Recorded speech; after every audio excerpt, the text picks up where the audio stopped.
just give the average Joe an insight of what's it like playing at this level. Friday night's always been a personal favourite of mine. You've got the long weekend. Everyone's just wanting that release, that stimulation, just to watch a macabre sport of gladiatorial confrontation. And you feed off that as athletes. Like, you love it, love it, love it, love it, love it, love it.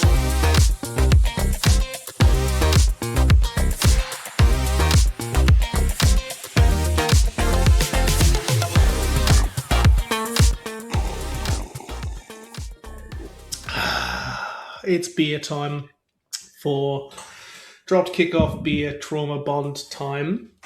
Nicholas here, Nick W, and I'm joined by the long-suffering Nathan Williamson by my side. And it's here, we're back for the first time in a few weeks. Nathan's just recovered from his hangover from Christchurch after a couple of weeks and drinking apparently 12 beers on Sunday afternoon in Christchurch. Nathan, now that we're back in a proper professional setting, how's the hangover?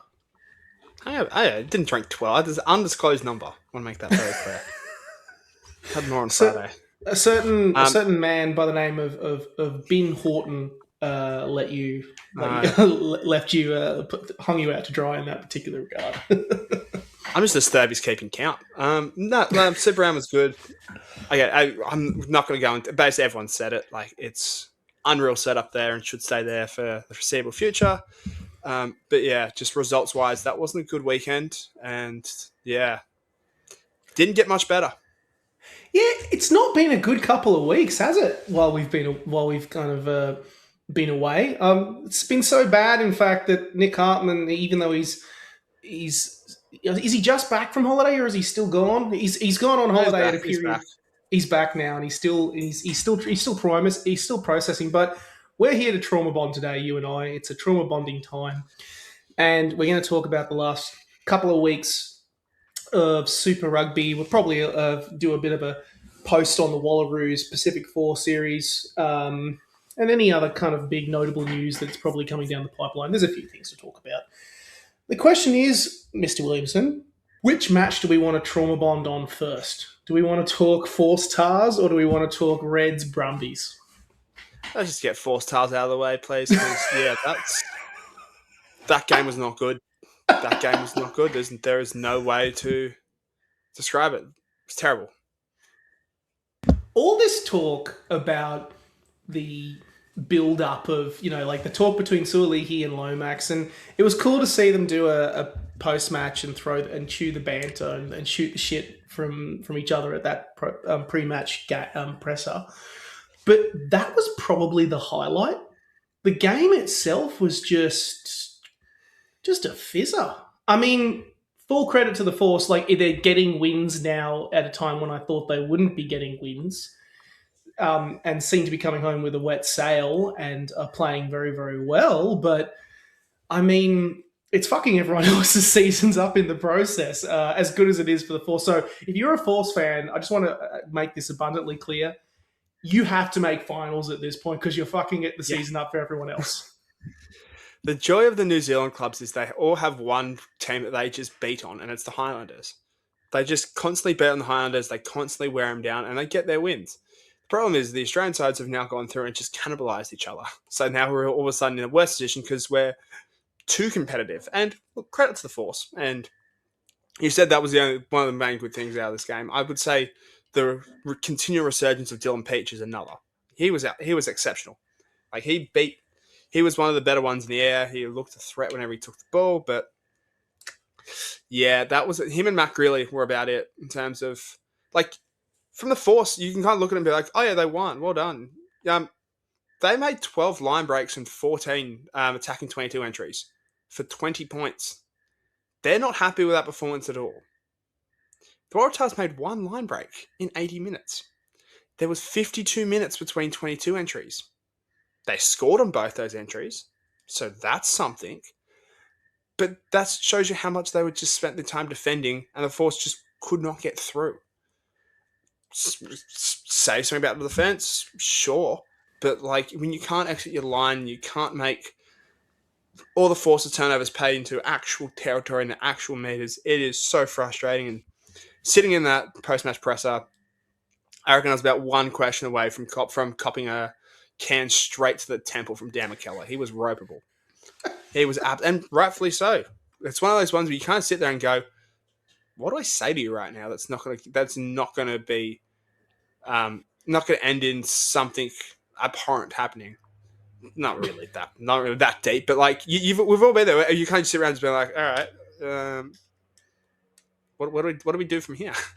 And that's kind of got the Waratahs to figure out for the next month, because they're still very much in finals hopes. Like, they're sitting eighth or ninth. They play Highlanders and Drua back-to-back away games. Rough, but the other two teams that can essentially make finals outside of them, the Tars and the Force. But you win those two games, it's doable. I reckon you only need, from the position they're in, 3 wins. So if you get those two, that takes care of the competition. Then you just need one out of the two Australian sides that you faced in the last couple of weeks. But the performance has got to lift if they're going to be that team, because Christ, they were off. I'm not going to lie. I thought that it was a bad indictment on both sides, and it actually gets me worried for the next few weeks if that is what they're serving up. If you'd be marginally happier if you're a Force fan, because you got the win first and foremost. You got the result, even though you probably, with the amount of entries that you had, you should have had a bonus point win. To be honest, you should have had a bonus point win on the road. But oh my god, yeah, it doesn't give me a lot of confidence if it seems like either both sides are running out of gas, or it was just one of those games where the vibes were off. It was just an off vibe sort of match. I wasn't there, but it just was just one of those ones where it was a bit frustrating. And considering, it's not the worst run home that either side have, but for the Force, it's a pretty good run. If after this match against the Brumbies, it's 3 weeks at home. But if you're the Force fan, I reckon we'll get to this game in a minute, but I think they're a legit shot to winning Canberra this weekend. And if they do, then no excuses. You've got to win those 3 at home. If you're performing that decently on the road, finally, God knows how long it's taken for the Force to actually get some wins on the road. But if they can finally back that up at home, then they're a legitimate shot of finals. But yeah, Tars, I don't see them winning that game against the Drua, because I think the Drua are starting to actually play pretty decently now. I thought, particularly, they're looking a lot better at home. They're kind of rediscovering that mojo at home with that win over the Highlanders, which I think should have been a bit. Actually, they should have won by a little bit more. I thought they played pretty well, but Highlanders is a coin flip, because they're not exactly flying right now, and it's a tough one here, and we're starting to play into the calculations for them of also having to rely on other results to go their way, and by that. And when you're having that in there, in my head, your season's already halfway out the door. Yeah, so it's always tough, and I think a lot of teams are going to be in this situation as well. It's quite a fascinating way that the ladder has panned out, which will essentially see these kind of 3 segments appear, but all those segments basically have to play each other. So a lot of that stuff will work itself out, but it kind of just makes the next fortnight so important for the Waratahs. I think it's a must-win fortnight. Not necessarily just because they have to win 3 out of 4 to make that 6, but just what it does to the rest of their competition that could jump them, that could compete for that 6 spot should one of the Brumbies, Reds, and in my opinion, most likely to be Crusaders, drop down a little bit more and start kind of losing those last couple of games. So, yeah, it's all well and good to be relying on other results and having to, but this kind of comes off the back of them not just putting away teams earlier. That Blues game was probably one they'll look back on and be kicking themselves that they let slip given that position. And just other bonus points that have slipped away that would have been really handy right now. So it's just that part of the year where you kind of look back on the season and go, oh, it could have been if you just tidied certain things up. Yeah, absolutely. And serious question though, if the Tars, considering that they had a favourable start to the season, like we asked this question earlier the year about Cronny, where we asked, do we think, Cronny's position, if the Force don't succeed this year, considering it's his 4th season on the job in WA, if his position is untenable. Obviously, I think if he gets the Force to a maiden finals berth, I think he's safe to be, to be extended. Obviously, McKellar is locked in for 3 years, and he'll probably see the 3 years out of his contract. But considering he's really focusing on trying to change the culture around of this club, with the Tars. I mean, if they don't get finals for a second year running, like, where do the Tars actually sit? Which seems like such a big question. Where are they sitting right now? Because it just feels like if they were to finish with like another result similar to last year, which they're running the risk of doing now. It feels like a wheel spinning situation. They're kind of in like arrested development, kind of progressing, kind of not. Probably the best way to put it, to be honest. I mean, the easy start is one thing. I mean, I think every team has a kind of an easier point of the year. I mean, you look at the Brumbies end of the year, and it's probably you would consider the start of the year that would have been their easy point. I mean, I just bring it up right now. It's a force Waratahs Moana. Like, that's a pretty easy way to finish a year.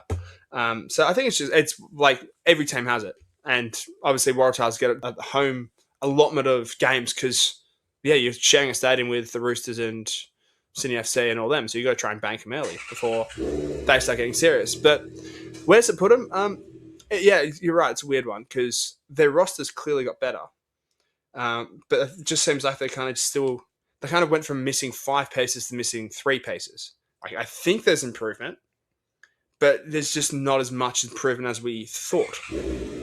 So it's one of those, it's a weird situation where you can see slight growth, but is that growth enough?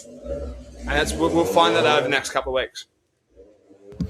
Yes, we will. And like the man revving his engine out in your recording, let's rev away from this result and pivot over to the final match of the round, which was, of course, the Brumbies knocking off the Force, the Reds rather. God, can you tell I'm in that sort of delusion? The Reds knocking off the Brumbies 30-21 at Suncorp Stadium in Brisbane. At least this was a more entertaining game. I'll give this one. The bar was low. Credit. What? The bar was low. It was very, very low. And I mean, after how the Brumbies came out against the Hurricanes in Super Round, for me, I mean, it was an improvement. But I think you raised a brilliant point earlier in the year that you were worried about the Brumbies' depth, and I think that is starting to come out a little bit now. Like, the side, I think, significantly overperformed at the start of the year when they kind of pulled off those big, big results and really sent a message to the wider competition. But I think now we're starting to see the reality of not having those Wallaby stars, your Tom Hoopers, your Noah Lolosios, your Len Ikitau starting to come through. I felt like, particularly against the Canes, the side they just struggled. They really did. They just really, really struggled and never felt like they were fully, they never felt like they were fully in that game. And this week, they were much better. But, I mean, they're now in a tenuous position. They've lost more than they've won. And they're sitting right on the edge of finals. And it typically becomes permanent as well. Like, I don't think a lot of people realise that the first tiebreaker. Fuck, I can't speak today. The first tiebreaker when it comes to if you're like on the same competition points is wins. It's not for and against. It's do you have the same amount of wins. So that could become a problem if they kind of keep dropping these games. But yeah, I mean, bang on. I'm agreeing with myself basically. But yeah, I think what happened to start the year is there was a lot of emotion, and a lot of that was around the James Slipper stuff. You know, him breaking the record in 200. Remember, there was that period where he was basically celebrating a record every like second game. And I feel like they got up for a lot of those. And now that we're into the middle to the back end of the year, you're just seeing a little bit of that quality missing, or just still getting up to speed. Like, Alatoa's Alatoa's been out for the last 2 games. Tom Wright's keeps getting better, but is still getting back to his Wallaby best. You then lose Charlie Cale, who was so influential, and it just starts the show, right? But as you mentioned, I thought this was definitely their better game than the Hurricanes. Maybe their best performance in the last couple of weeks, if not month. But I agree with that. This red side's very good, and it's time we start sort of recognising that, I reckon, because look at their form line. It looked terrible after the Force pumped them, but the Force have shown they're a good side. Since then, they've beaten the Crusaders. again, no easy beats. Very good side. I can't remember what the Reds have done. The super point to the Blues. Yep. Game could have gone either way, depending on what that kickoff happens. And then you go out and beat the Brumbies. Brumbies, yeah, still a good side. Still got quality. Still had to get the job done. And still, with Tate McDermott, Carter Gordon, Tom Liner coming back, there's a team that's still improving. There's a team that's still getting better. And that's kind of what matters at this part of the season. Because so often the Reds have been that team that have just exploded out of the gates, won like their, first 7 of 8, and then just fallen away to an absolute heap. How many times have they been to top 2, top 3, and just crumbled? Well, now you're starting to see a bit more of a delayed start, and hey, the results are coming. They look like a good side, so I think there's a lot of credit needs to go on them, and the way guys like your Fraser McWrights, your Harry Wilsons, Harry McLaughlin-Phillips stepping up with those 2 aforementioned fly-offs out. Like, these guys have timed, I feel like a timing they run very well to cause a couple of upsets, potentially starting this week with the Chiefs, and really make a deep run if they can all put it together at the right time. For me, this next fortnight is particularly critical if you're a Reds fan. Like, if you're genuinely in contention for the title, you need to beat the Chiefs at home, and you need to disrupt a Force side at home that is playing very, very well at the moment, and a Force side who I add who absolutely pumped you at home earlier in the year. Like, I agree with you. I do think that they're coming home well in typical fashion with Les Kiss sides again. Like, they had that kind of mid-season slump, and then they kind of have come roaring back into fine fashion. But if they get this next fortnight out of the way, they've got a great final 2 weeks after that. They've got Moana Pacifica away from home. And I mean, Moana Pacifica isn't exactly setting the world on fire right now. And then that's even before you get to the entire discourse around them and the fact that it'll be the last fortnight of them existing as we know them currently, if ever. And then they've got the Drua at home. So there's an opportunity there to, if you can manage 3 of, we've got 4 matches left remaining in the season. If you can win 3 out of 4, that puts them in a prime position to crack the top 4, the top 3 sides of the competition. That gives you a shot at winning the thing. So I think this next fortnight in particular is critical. If they drop both games, I think that it just sees them running out of momentum coming into that final series. I mean, they'll make finals, but they'll be on the wrong side of finals. So, I hope that they'll do well, and it's good that they are looking the way they are looking right now, which is very, very positive. Suddenly, the chat around Les Kiss has really died down, hasn't it? Oh, what a surprise! It's almost like people are just looking for negative stuff to write about. Hey, that's none of my business. Once again, shock horror. The people don't read about it, but yeah. So yeah, it's a frustrating time if you're an Australian rugby fan. It's a frustrating time in general off the last couple of results. But I mean, looking at the last couple of weeks running home, I mean, Brumbies have got a good run home. The Force have a good run home. The Reds have a good run home. It's basically the Tars who could potentially be fucked, unless they get that win over the Brumbies. And yeah, then maybe they're good. So the joy of this season is it is so unpredictable that it's just there's guaranteed chaos the last month, and we haven't even chat about how cooked the top 3 is in terms of their run. Like, you have the Hurricanes who are on top still have to play the Blues and Crusaders. Blues not only have to play the Hurricanes, they've got to play the Chiefs and the Crusaders. Oh, and the Crusaders in 5th right now have to play the top 3 teams in the competition. And they come in on 5 wins, the same amount of wins as the Drua. So the Drua, which is cooked. There's so much that could still happen in this competition. And the ladder right now looks so kind of clearly segmented between kind of the 3 groups. That's going to change so much when all these guys take each other out. And that's where the true chaos happens. That's where true chaos begins. And it adds to that when you consider someone like the Drua. The Drua have only got 1 more game at home this year, which is that game against the Tars, and then they're on the road for 2 weeks. So they'll need to bring out whatever the hell they did to get that result against the Brumbies and snap that losing streak away from home. If they are genuinely going to be a contender for finals, which is not out of the ordinary, very possible they could do it, but they're going to have to do it again. Should we talk Pacific Four? One point about Fiji and Drua, because I love this fact. We have 10 rounds, basically 10 or 11 games into the season. They've not got a bonus point yet. Oh yeah, that's true. Not one bonus. That's true. That's them and Moana Pacifica. I mean, Moana Pacifica, fair enough. They get blown out. But, it's crazy. The Drua have not won a game they've won one game over 7 points. And when they've lost, they've not been within 15 or under 15. Oof. That's the great. Funny part is, 14. Yeah. Sorry, 14 is their lowest loss. And that was to Moana Pacifica at home. The only game Moana Pacifica have won all year. Jesus. It's even crazy. It's even more. I was actually just looking at their points differential. I didn't realise they were on a negative 103, the Drua, which is... Yeah, because they keep getting blown out. That's the thing. It's either close win or blowout. Imagine if the Tars actually...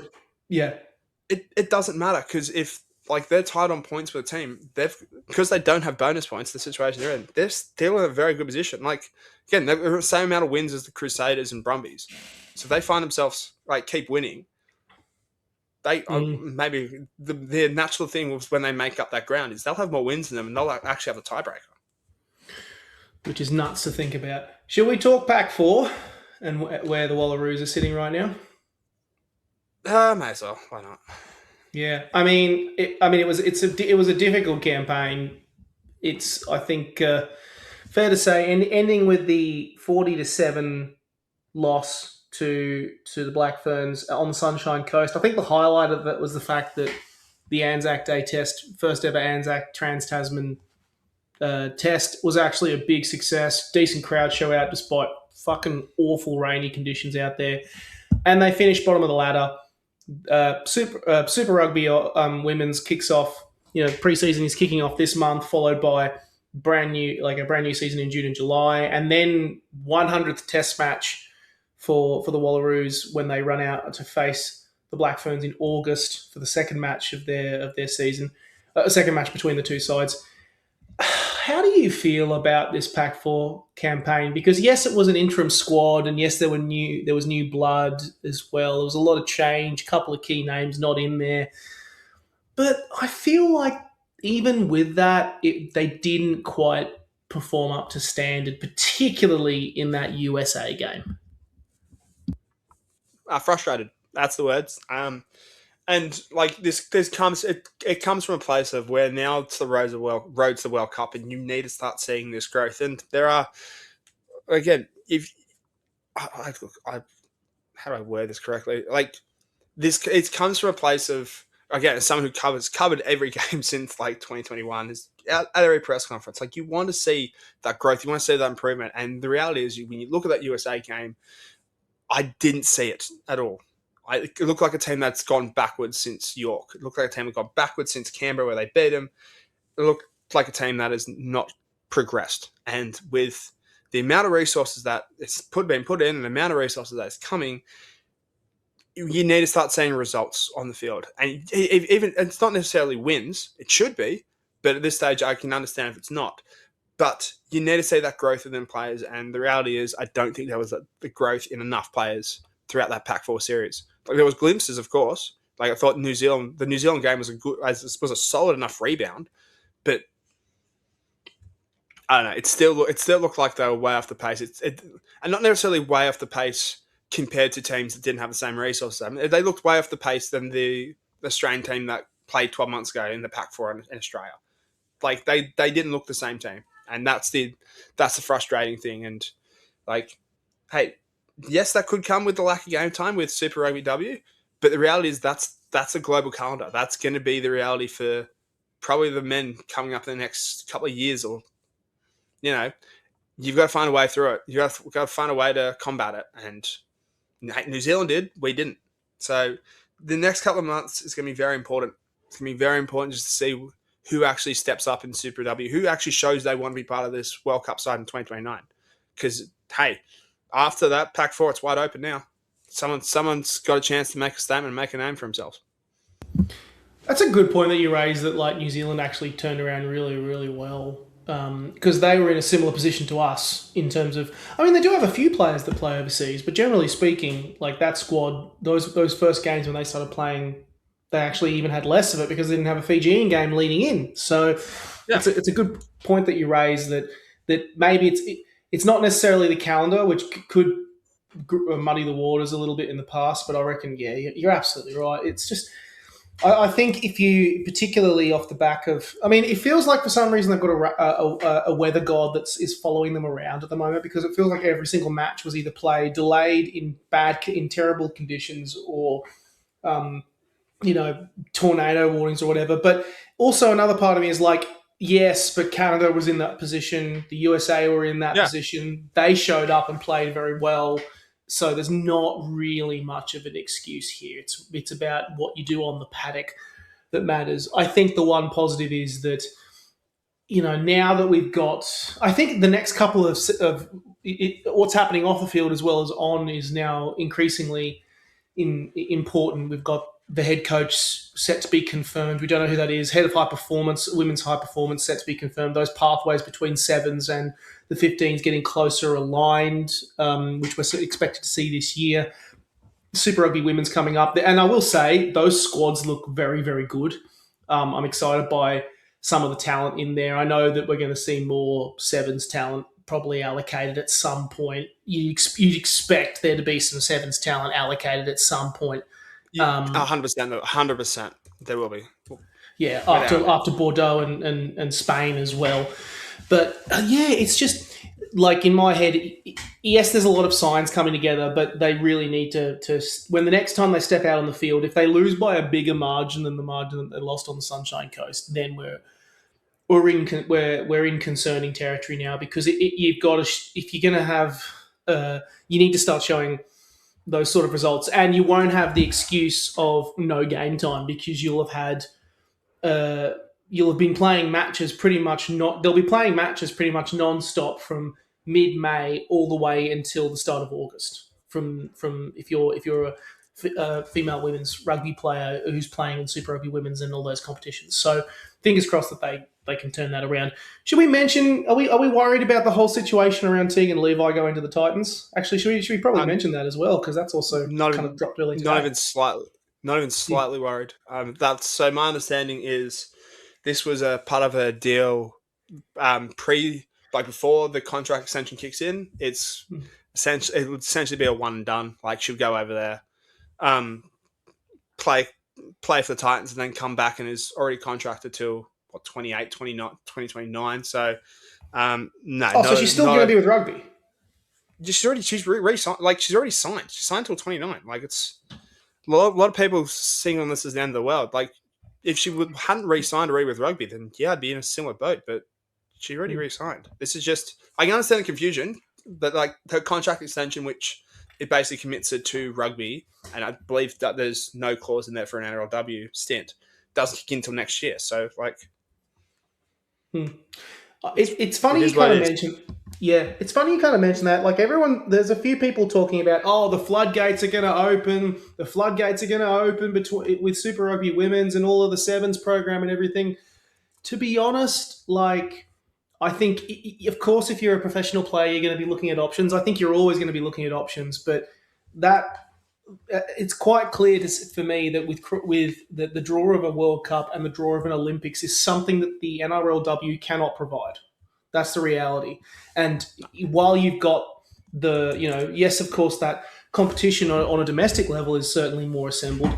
Like, where are you going to go if you want to be representing, is NRLW that's basically the highest peak you can be right now if you're a female league player, because watching the Wallaroos play England and beat them 96-4, like, there's definitely no competition when it comes to women's international rugby league.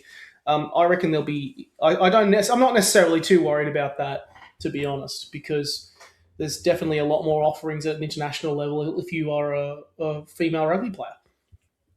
I think it comes down to this point. It's a point I've made to you a couple of times and others. Grass isn't always greener on the other side. Like everyone sees the opportunity over there, and there's often this is the natural reporting cycle when it comes to rugby union. There's often these guys sign for NRL, everybody freaks out.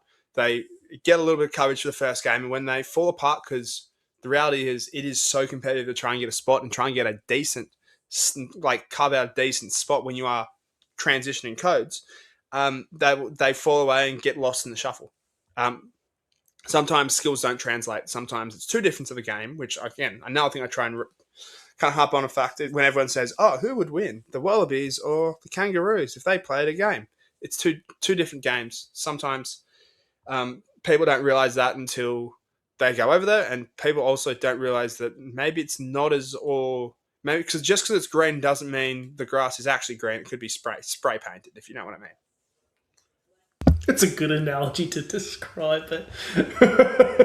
spray painted grass. I think that's the kind of key news we need to catch up on. I mean, the other big news is Dylan Peach re-signing, which is really cool. Yeah, re-signing. It's 2 good. more years. It's good. You need people like that in the game. He spoke today, spoke how much he's loved being in Perth. He said it almost feels like the best of both worlds for him. He's somebody who seems to enjoy that beach life, but wants to be away from the hustle and bustle. So he's settling nicely there. His wife, Ella, is joined up with a Super Rugby women's side as well. So he was saying how proud he was of seeing her not only be able to follow her dream, but also get paid to do it, which was a nice touch. And yeah, he's somebody that when all the big names come back, like your Marky Marks, if Lomax ends up in a Wallabies situation, he'll be the one that starts most of the games because he's that good and he's just quality. He's someone who always performs, always delivers, and as I said in TikTok a couple of days ago, he'd be starting for most international sides. I don't think we realise how good of a talent we have in the outside backs, and I think that also applies to Felipe Dangunu as well. Like, if he was playing, 20 games for a top 14 side, he'd be gushed about as one of the best players right now in the world. If he was doing the same for Northampton or for Bath, he'd be considered, again, one of the best talents going. But the fact is, given the performance of the Wallabies in the past 12 to 24 months, it probably allows him to fly under the radar. Plus, with the bigger names of your Jorgensens, your Suleis, and the other ones that I mentioned before. So this is a critical signing to get him locked down for another couple of years. And yeah, it's no coincidence that the Force have been performing as soon as he's been fit. Yeah, I will say he's left the likes of someone like Harry Potter far behind this season. The moment he's come back, that physicality that he's had is just... The thing that's really impressed me is not just the speed and his step and stuff, but how physical he is as a winger. I think that's what's really making him stand out. He's a very, very dangerous option, and it's good to see him. I think he's, at the moment, to be honest, yes... Actually, let's ask this question. Let's ask this question now. I think it's fair to say you and I are in agreement that yes, Lomax is showing glimpses of promise, but he's not... he's still kind of feeling his way into the game. He's still kind of developing that particular skill set and mindset that you need when you're playing rugby union. Of course, Crichton is still a question mark. He hasn't even played a match yet. Suolihi, I think it's fair to say, there's been a lot of chat around how he's going and whether... I think it's worth persisting with him at outside centre. I think that's his natural position to play at. It's just the fact that he's just not really had that much of a chance to really make an impact in the sky blue jersey, probably across his 2 years, if we're completely honest, because he's just had a bad run of injuries with the at Waratah level. For me, I don't see Peach. I think it's Peach and Jorgo in your back three, to be honest, with a toss-up between Suolihi and Wright, probably Wright as your fullback and Suolihi in the centres. And there's nothing changing that for the time being until we see the likes of Lomax get a bit more game time in Perth and Canberra, of course, and then Angus Crichton coming in. I'm not seeing another change. Do you think that's what our starting backline looks like? Probably at this stage, yeah. Obviously we say this with still a month left to watch of what Zach Lomax can do. And the reality is, it's the Wallabies. There'll be injuries. There'll be, unfortunately, opportunities for everybody to get a good shot. We haven't even mentioned where Dunkunu sits in this list. I think he'd be a perfect 23 off the bench if you don't play him on one of those edges. But we're. I think that's, if you're going to pick on form, you've got to be your two form wingers right there.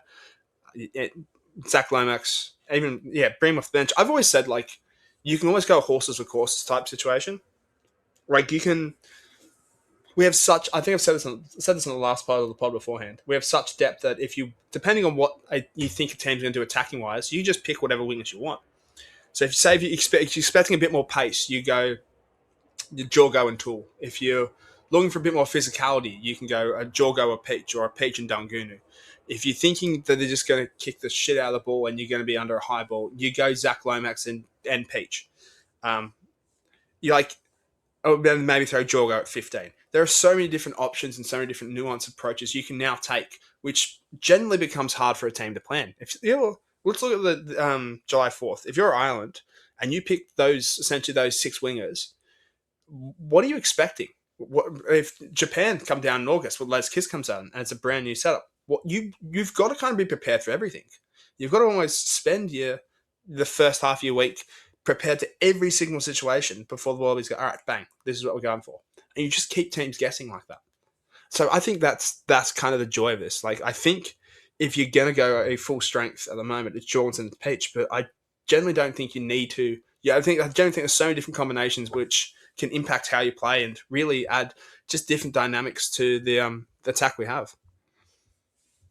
Yeah, I definitely think you're right there, and I think that's also how fans need to start looking at how how we look at these particular players, because I think there are some players that will naturally play better against a particular style of play of one team than another. So you're absolutely right.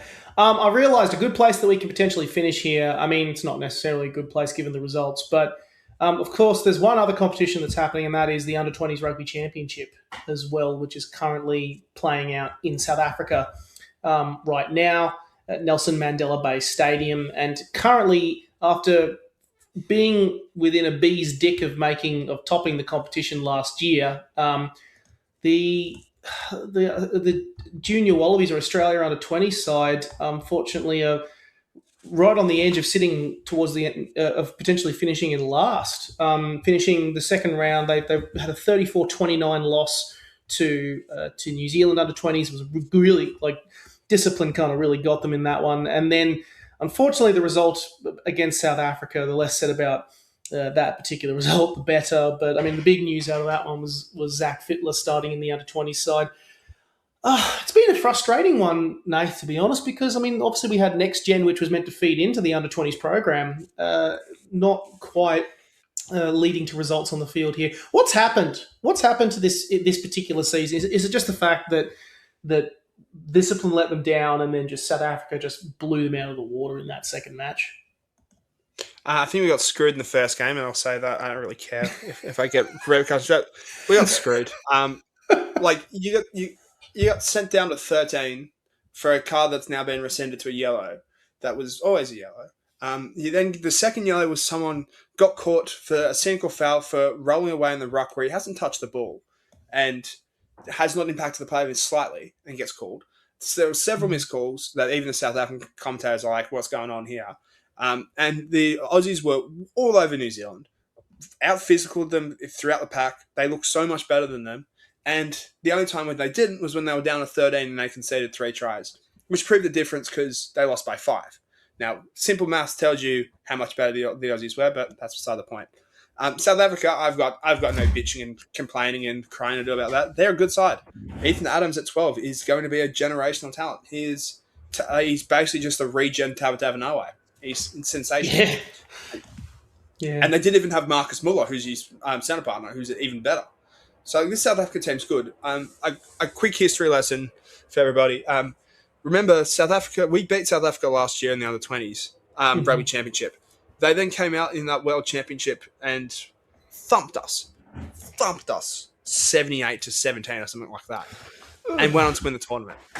The point I make is, not to bring up bad memories, but the point I make is sometimes Rugby Championship is not the be and end all. Like this 20 side for Australia will get better. There is probably 10 to 12 people in contention for a call-up to that final squad to go to Georgia. And good players. Trayvon Pritchard added to the centres. Frankie Goldsborough, who got injured in the New Zealand game, he'll come back into the mix. Wallace Charlie, potentially on a wing or a fullback. Kingsley Ace, who will, again, bolster that front row. There is so many. Nicholas Conway, who's contracted to the Reds, Super Rugby side. There is so much more talent to come back into this side that you can kind of look at this and go, all right, it's disappointing, yeah, but if this team's getting better, if all those guys are available in July, it's a different story. Oh, and maybe a certain number 8 that's in France that's signed for Toulouse might be available. Don't know yet. Could be available. One to watch. It's the Argentina game is going to be a good test because Argentina just knocked off New Zealand. So if they can get a win there, it's boost the confidence. But if they don't win that, then it's not the be and end all of the world. I will add as well, I actually think if you look at the draw that they have ahead of the Junior World Championship in Georgia, they're in Pool D, and they're actually, I think they've got a potential to have a pretty decent run to semi-finals. The match that they're concerned that they'd be worried about is that game against France, who I believe we were pretty close to beating them. I think if we can push that game against France, we're a pretty decent favourable spot in a favourable position to knock off Spain and Fiji. We've got those 2 games to lead in, which gives them the chance to actually get some momentum in the sails. And then if you can finish it off with a win over France, then suddenly you're in the mix for a top 4 for semi-finals. And considering Australia regularly plays the teams that the other 3 sides that made the finals last year, it's fair to say that plenty would be. It wouldn't be unreasonable to have this side suddenly pull a result out of the fire. There's plenty to suggest that we could do that. So, yeah, it's disappointing right now in South Africa, but that doesn't necessarily mean the team's not playing too badly. I think that's it for this week. Is there anything else? Have I missed anything, Mr. Williamson? I think we're all good. I think we're looking forward to the week that is. But do we need to do shout-outs? Shout-outs are important. We need to make sure we have some decent... I've got a shout-out. Shout out the Irish women under 21 side for beating England. I think it's the first time they've ever beaten them in that competition. So I think they won by a point. Remember, I think it was 41-40. So shout out them. That is an excellent shout out. Is it worth shouting out the other particularly notable result in that competition? Go on. Go on, why not? France beating the absolute snot out of Wales and winning 113-0. Genuinely not a joke. France defeated Wales 113-0 in their game in round 2 of the women's under 21 Six Nations. Fuck me, not even. Actually, do you reckon France is probably going to win that comp? Do you reckon? Because they've got to play England, but they've put every other team to the sword because they also put nearly 70 on Wales. I can't say I've been following the competition too much, but if a team puts 113 on another team, you kind of have to look at that and be like, all right, yeah, I'll back you to get the job done. Yeah, they'll play. I know they're playing England this weekend, so we'll see how we go. But yeah, the only other competition really to note, shout out Ireland and France.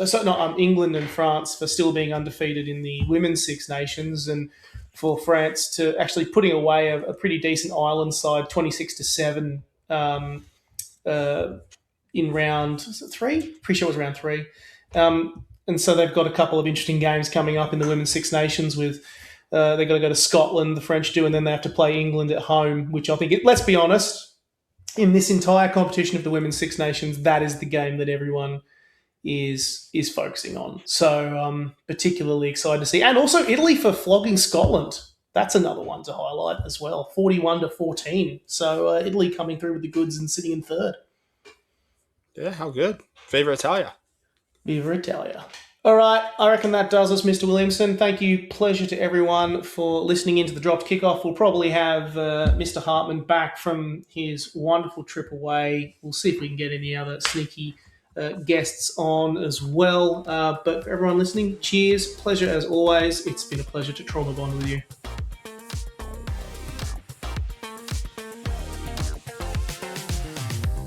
We've got another week to get back on the horse and take that horse to the water, and you can ask that horse, you can say, hey horsey, do you want to have a drink or do you want to swim? Yeah, and it's up to that horse to then realise what he wants to do in his life. So we're looking forward to, like I say, getting back on that horse. And are you looking forward to getting back on the horse 6 months since we last saw you? I don't like horses, I can't ride. Give myself an uppercut.